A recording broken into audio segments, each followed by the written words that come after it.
বিসমিল্লাহির রহমানির রহিম। আজকের এই মোড়ক উন্মোচন অনুষ্ঠানের শ্রদ্ধেয় প্রধান অতিথি মাননীয় প্রধানমন্ত্রীর উপদেষ্টা এবং বিএনপির সিনিয়র যুগ্ম মহাসচিব জনাব রুহুল কবির রিজভী আহমেদ উপস্থিত রয়েছেন। এই আজকে মোড়ক উন্মোচন অনুষ্ঠানের প্রধান আলোচক মাননীয় প্রধানমন্ত্রীর উপদেষ্টা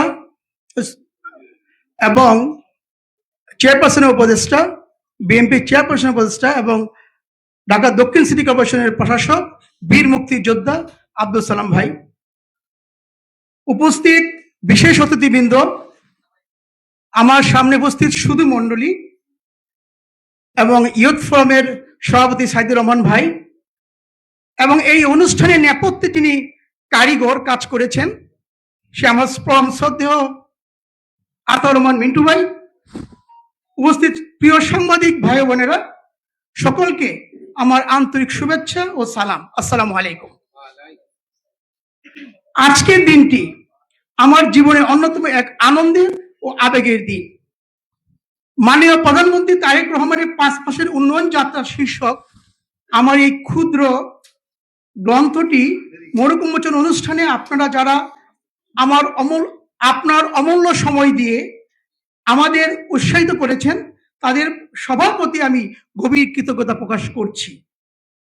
আজকের এই বিশেষ মুহূর্তে পরম শ্রদ্ধার সাথে স্মরণ করছি স্বাধীন বাংলাদেশের ঘোষক, বহুদলীয় গণতন্ত্রের প্রবক্তা শহীদ রাষ্ট্রপতি জিয়াউর রহমান বীরুত্তম, এবং স্মরণ করছি আপসহীন নেত্রী, দেশনেত্রী, সাবেক প্রধানমন্ত্রী মরহুমা বেগম খালেদা জিয়াকে, যে দুটি রক্তভেজা পতাকার ছায়াতলে দাঁড়িয়ে আজ আমরা একটি সমৃদ্ধ ও সার্বভৌম বাংলাদেশের স্বপ্ন দেখি।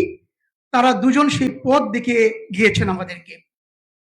আর তাই হৃদয়ের গভীরতম শ্রদ্ধা ও ভালোবাসা নিয়ে আমার এই লেখাটি আমি তাদের স্মৃতির উদ্দেশ্যে উৎসর্গ করেছি।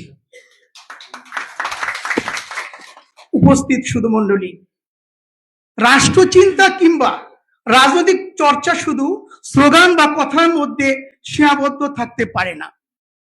একটি দেশ যখন কঠিন পরিবর্তনের ভেতর দিয়ে অতিক্রম করে, তখন সবচেয়ে গুরুত্বপূর্ণ হয়ে দাঁড়ায় সেই দেশের সুশাসন, অর্থনৈতিক সংস্কার এবং সুনির্দিষ্ট উন্নয়ন রোডম্যাপ। আমাদের মাননীয় প্রধানমন্ত্রী তারেক রহমান দায়িত্ব গ্রহণের পর প্রথম 5 মাসে যে বলিষ্ঠ ও যুগান্তকারী পদক্ষেপগুলো গ্রহণ করেছেন, সেগুলো কেবল সরকার পরিচালনার রুটিন কাজ ছিল না, তা ছিল একটি আধুনিক, স্বয়ংসম্পন্ন ও বৈষম্যহীন নতুন বাংলাদেশ গড়ার ভিশন। একজন রাজনীতিবিদ ও রাষ্ট্রচিন্তক হিসেবে আমি খুব কাছ থেকে এই 5 মাসের গতিপথ পর্যবেক্ষণ করেছি। আমি দেখেছি কিভাবে একটি খাত, প্রতিটি খাত, কৃষি থেকে শুরু করে তথ্য প্রযুক্তি, তরুণদের কর্মসংস্থান থেকে শুরু করে বৈদেশিক নীতি, প্রতিটি ক্ষেত্রে তিনি একটি সুনির্দিষ্ট সংস্কার পরিকল্পনা বাস্তবায়ন করে চলেছেন।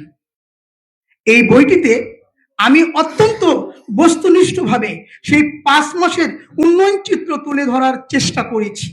কিভাবে তিনি নতুন উদ্যমে অর্থনীতির চাকা সচল করেছেন, কিভাবে মেধাভিত্তিক সমাজ গঠনে শিক্ষা ও কর্মসংস্থানের নতুন দিগন্ত তিনি উন্মোচন করেছেন, কিভাবে তিনি দেশের স্বাস্থ্য খাতকে দুর্নীতিমুক্ত করে জনগণের সেবার মানদণ্ডে উন্নীত করেছেন, এবং সর্বোপরি জিয়াউর রহমানের উৎপাদনমুখী রাজনীতি আর বেগম খালেদা জিয়ার গণতান্ত্রিক লড়াইয়ের ভিত্তির উপর দাঁড়িয়ে তিনি বাংলাদেশকে কিভাবে বিশ্বমঞ্চে এক নতুন মর্যাদায় আসীন করেছেন। প্রিয় উপস্থিতিবৃন্দ, আমি বিশ্বাস করি ইতিহাস কেবল অতীতকে মনে রাখার জন্য নয়, ইতিহাস থেকে শিক্ষা নিয়ে ভবিষ্যতের পথ তৈরি করার জন্য।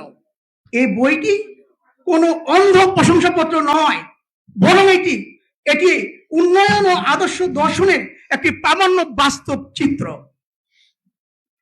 আমি আশা করি গবেষক, রাজনৈতিক কর্মী, তরুণ সমাজ এবং সাধারণ নাগরিক সবার জন্যই এই বইটি আমাদের বর্তমান উন্নয়ন যাত্রাকে বুঝতে সাহায্য করবে। একজন রোটারিয়ান হিসেবে আমি সবসময় মানব সেবা ও সমাজ পরিবর্তনের উপর জোর দিয়েছি। আর একজন রাষ্ট্রচিন্তক হিসাবে আমি বিশ্বাস করি দেশনায়ক তারেক রহমানের এই 5 মাসের কাজ আমাদের সেই সমৃদ্ধ বাংলাদেশের পথেই দেখাচ্ছে। পরিশেষে আজকের অনুষ্ঠানের আয়োজক বাংলাদেশ ইয়ুথ ফোরাম, উপস্থিত গুণীজন এবং প্রকাশনার সাথে জড়িত প্রত্যেকটি মানুষকে ধন্যবাদ জানাই। বইটির ভুল ত্রুটিগুলো আপনারা ক্ষমার দৃষ্টিতে দেখবেন এবং আপনাদের গঠনমূলক পরামর্শ নিয়ে আমাকে ধন্য করবেন। আসুন শহীদ জিয়া এবং দেশনেত্রী বেগম খালেদা জিয়ার আদর্শকে ধারণ করে মাননীয় প্রধানমন্ত্রী তারেক রহমানের নেতৃত্বে আমরা সবাই মিলে একটি সুখী, সমৃদ্ধ ও সার্বভৌম বাংলাদেশ গড়ে তুলি। আসুন শহীদ জিয়া এবং দেশনেত্রী বেগম খালেদা জিয়ার আদর্শকে ধারণ করি। আসুন দলমতের ঊর্ধ্বে উঠে দেশের স্বার্থকে সর্বোচ্চ গুরুত্ব দিয়ে জুলাই চেতনাকে বুকে ধারণ করে একটি ন্যায়ভিত্তিক ও বৈষম্যহীন বাংলাদেশ গড়ে তুলি। মনে রাখি, রক্ত দিয়ে কেনা এ দেশ, সবার আগে বাংলাদেশ। সকলকে ধন্যবাদ। বাংলাদেশ জিন্দাবাদ।